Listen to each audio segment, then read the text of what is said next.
Good morning, church. Hope you guys are great today. Revelation, we're still in 13, man. We can't get out of it. It's June 22nd. And this morning's Devo, we're going to kind of touch on a subject here. Now, I want you to see that just as we believe in the Trinity, the Father, Son, and Holy Spirit, so in 12 and 13 of Revelation, we see kind of the unholy Trinity. We see Satan in chapter 12. In 13, we see the beast, and that being the what we call usually the Antichrist. And then we see now today, verse 11, we're going to see the beast that comes out of the earth. And this one is usually called the false prophet. So you kind of see the trifecta of the evil trifecta, if you will, 12, 13. So check out what it says in Revelation 13 after it gets done talking about the beast that came out of the sea. And I tend to believe that this is a big empire because of other reasons. But then in verse 11 it says, I saw another beast. And again, I think of empire, still kind of empire-ish. Coming out of the earth, he had two horns like a lamb, but he spoke like a dragon. The first thing that kind of hits me this morning is that I don't want to get into the two horns so much, even though I told you guys to read Daniel chapter 8 and get a little insight on that. But he had two horns like a lamb, but I want you to see that it's like a lamb. And when you think of the lamb in the book of Revelation, like we went over last time, you kind of think of Jesus, right? The lamb that was slain before the foundations of the world. You see a lamb that is slain before the throne of God in the book of Revelation. And it says that this beast that was coming out of the earth had two horns, but it looked like the lamb, and it spoke like the dragon. And so right off the top you get the hint that there is a deception that's in place, right? There's kind of the little don't see what's going on behind the curtain. And it just reminds me of this morning is that there's a good skepticism to have.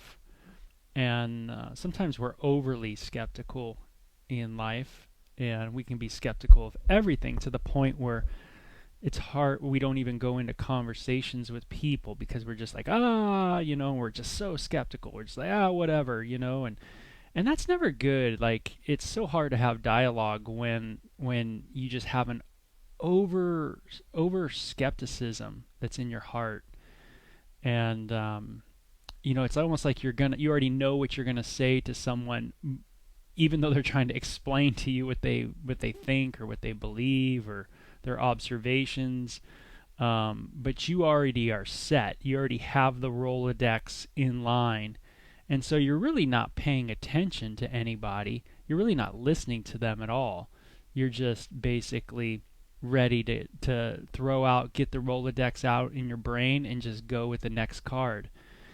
And so what I always like about Jesus is Jesus entered into dialogue really cool by asking questions. And I love that. Some of the co-laborers that I'm with in ministry, they're like that. I see them ask questions. So what do you think about that? So what do you think about this? Or you said this, do you mean this, or did you mean that? Or and it's neat how they do that, how they're not just like ready to chomp on that person right when they say something. But there is a healthy skepticism to have. Jesus told us not to be deceived, that many will come in his name claiming to be the Christ. And if they say over there, here, or over in the desert, go over there, he said, don't go. And it's kind of interesting that he said, go in the desert. Maybe that's something that we need to look at in the end times, where Jesus says, hey, when they say in the desert, right, don't go over there, to see the Messiah, right? So maybe the false Messiah is going to be one in the desert. I don't know. That's something to do, maybe to look into, to drill down deeper, as they say in the accounting world, right? To keep searching. But Jesus told us not to be deceived. So there needs to be a part of us that needs to test all things, hold fast to that which is good. The Bible says that, and because we see in the a lot of times in the tribulation, we see there these two-horned beasts. It's like a lamb, and so we think of Jesus as being the prophet, the king, the priest, that kind of idea, right? Religious figure. We think this person is like a lamb, but he spoke like a dragon. So he spoke. The dragon obviously is Satan in the book of Revelation. And so this one is a lamb, but speaks like a lion, or like a dragon. And so we definitely see a religious vibe going on with this beast, right?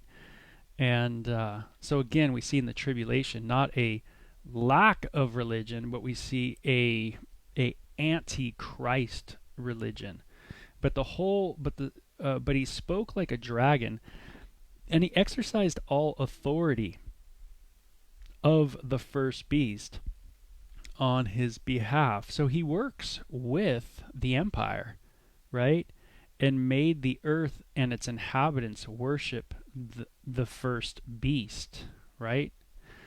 And whose fatal wound had been healed. So this revival of the first beast, that's in 13, right? Coming out of the sea, the revival of that government, that group, that empire, right? There's this revision, the revival of it, and he makes the whole earth and its inhabitants worship the first beast. And we kind of go, wow, that sounds pretty hardcore and pretty almost far-fetched, right? That you make the earth and its inhabitants worship the empire. But I don't know if it's too far-fetched anymore. When we look at our world today, we see how volatile we all are and how fragile we all are, economically, socially, everything like that. And so you could see how maybe because of our vulnerability, that we could be pushed into, the world could be pushed into aligning themselves with this system, right?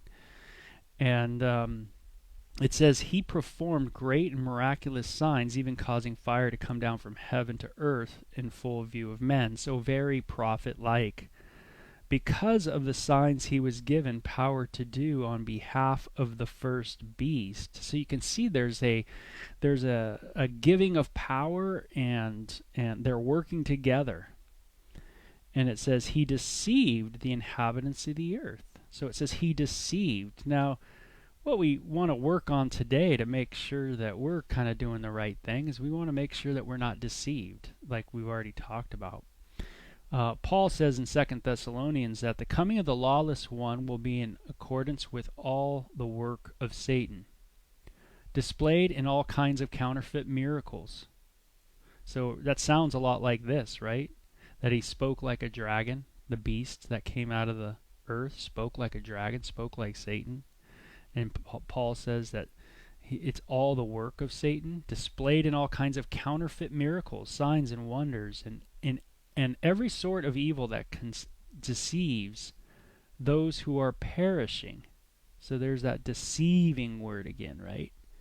It says they perish because they refuse to love the truth and so be saved. For this reason, God sends them a powerful delusion that they would believe the lie, so that all will be condemned who have not believed the truth and have delighted in wickedness.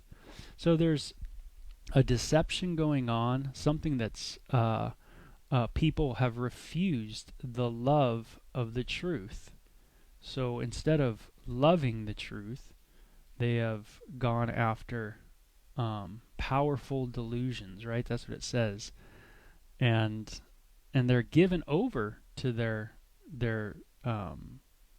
these because they're given over because they did not love the truth. So they now are going into this direction of believing the lie. And so that's 2 Thessalonians, by the way, chapter 2, verses 9 through the rest of the through 12. And so it sounds a lot like this, right? Where the beast is deceiving people. And so we have to always realize that we have to take a lot of things with a grain of salt. There has to be a good skepticism with us, but we don't want to be so skeptical that we just, again, are not entering into dialogue with people and that type of thing. So in the tribulation period, we see this conglomerate, this group of people working together, and the inhabitants of the earth being deceived. And so in order not to be deceived, if you want to this morning, then love the truth. Get in the Word. Know the Word. Read the Word. Study the Word.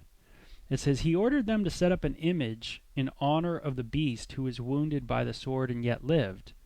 He was given power to give breath to the image of the first beast so that it could speak and cause all who refused to worship the image image to be killed.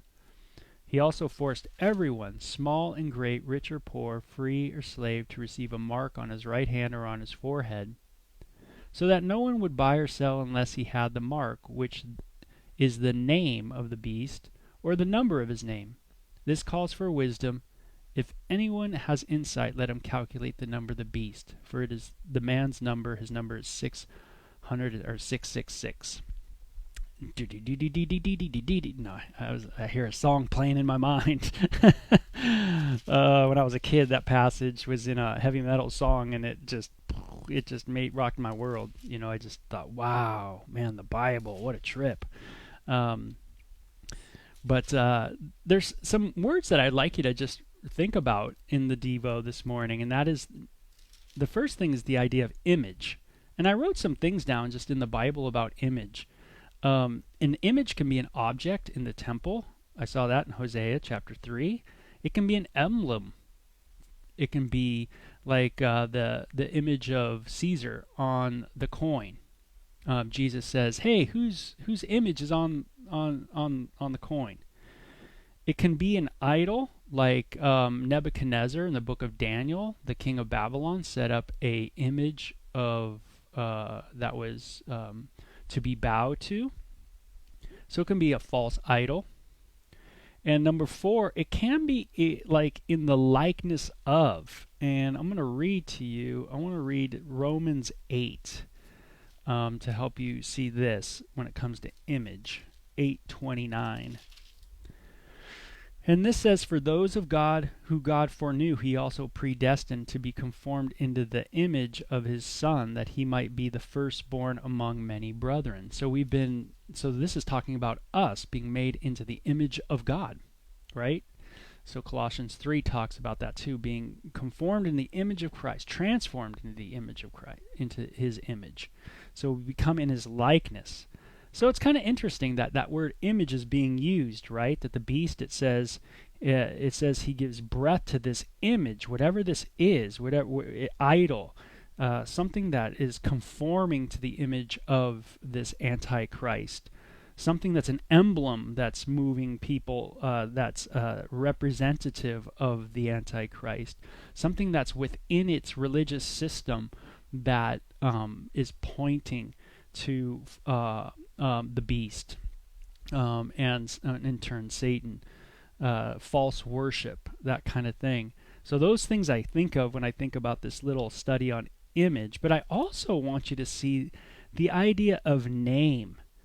The word name is used all the time. The name, you know, and God's got a name for us, we see in the Bible.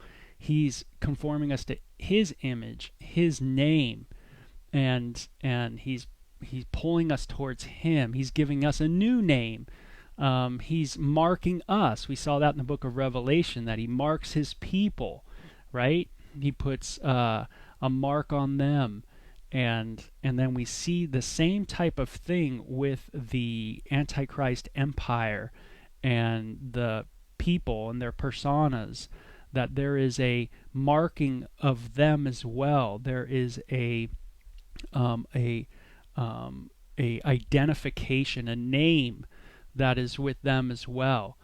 And so what I want you to see is there's a lot of there's a lot of like mimicking going on. It's like God's got a name for his people and God has a mark for his people, and it's not a forced type of thing with the Lord, right? It's those who come to him, he marks them, he seals them, he those kind of things.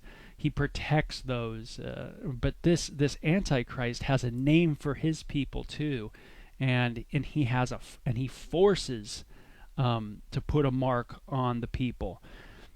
And we see that this Antichrist God, will be a God of war, be a violent system, and pretty radical, right?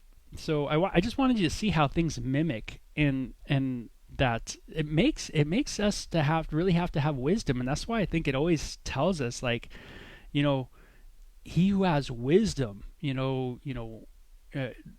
think. And there's a passage in the book of Revelation 17 that says, hey, you're going to need some wisdom to grab this, and so we need to think through things really thoroughly and kind of evaluate and ponder. Take some parts of your day and just kind of ponder things and think through things, and let's not try to just rush into everything, because it really would do us well if we would just take a step back and look at things and go, hey, there's a lot of things that are trying to mimic things, but they're really off here, they're really off there.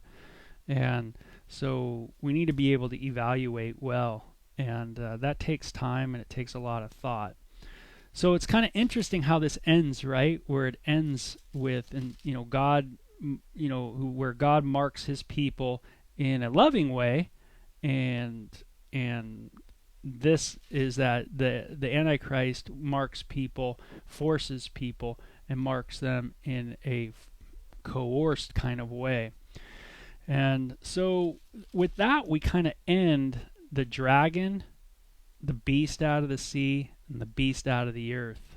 And they are lumped together. They're in the tribulation, and it is now on. Remember, it says, woe to you, earth and sea, right? For the devil has come down to you, knowing his time is short. So now we see the earth and the sea, the globe, being moved by this empire, these individuals that make up this empire, and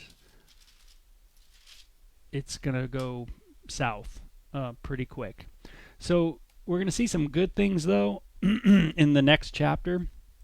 Some cool positive stuff, singing new songs, times of rejoicing. And I'm always reminded of this too in the Devo. Sometimes when there's the heavy stuff, there's light at the end of the tunnel, and there's going to be a time of rejoicing. So but there's some good Devo principles, I think, in this chapter, or this little section. One of them is just make sure that we're not deceived, make sure we're testing all things and looking into things. And then the other thing is just remember that there's always counterfeits. There's always things that mimic things, and but we have to look at, where does it really come from? Is it really coming from God, or is it not?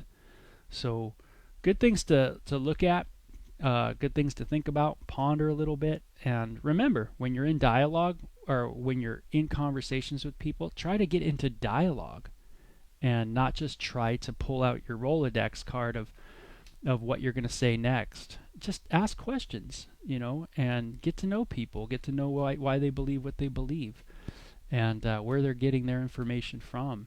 And it'll come your turn where it's going to be time for you to share your thoughts too.